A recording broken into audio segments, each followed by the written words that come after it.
I specialize in helping buyers become investors. And what I mean by that is I assist regular people, nurses, teachers, construction workers, just average individuals who haven't invested in real estate in the past, and I help them purchase rental properties. And rental properties are excellent investment because you can deduct up to $25,000 a year on your taxes. So there's a huge tax benefit to having rental properties. And of course you are making your payments on your loan, but you're getting rental income from your tenant, which offsets that. And you're able to build equity, and eventually down the road, 30 years down the road, you're going to own this property outright, and it's going to be all positive income for you. The biggest problem is that sometimes the value of properties is so high that it makes it difficult to get enough rent to cover your mortgage payment. So you have to be very careful when you're purchasing to make sure that you are going to be able to cover your mortgage payment.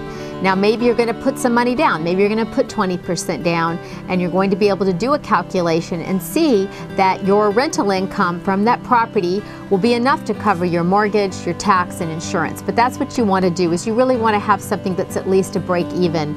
You really don't want to have a negative, and as time goes by, you will end up with a bigger and a bigger positive. And to get started on that, you're going to want to pinpoint an area, usually fairly close to where you live. There are people who purchase rental properties far from where they live. I personally don't like that because it's difficult to manage the property. And so you want something that's not too difficult for you to get to. You want an area that you understand values fairly well. You're going to choose a real estate agent who specializes in this, who understands values in that particular area, and you're going to look for something that makes a good rental. You want a property that's pretty durable. I really advise people to get single-family residences because tenants tend to stay longer.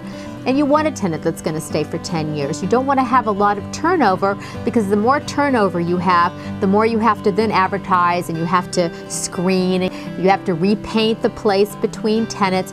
You don't want to have all that upkeep. So you want to keep your tenants there for as long as possible. I also advocate not raising the rent. I think when you raise the rent, they get in their head, oh, maybe I can get a better deal elsewhere, and they may then look for another rental house, and then you're going to have to market all over again and find a new tenant for your property.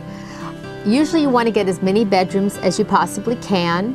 Pools, even though you have an upkeep of a pool and you may have to pay a pool service, $60 a month to maintain that pool, people love to rent houses with pools, and you will get a higher rent for a house that has a pool. And this is I'm talking about the Los Angeles area where it's warm pretty much all the time.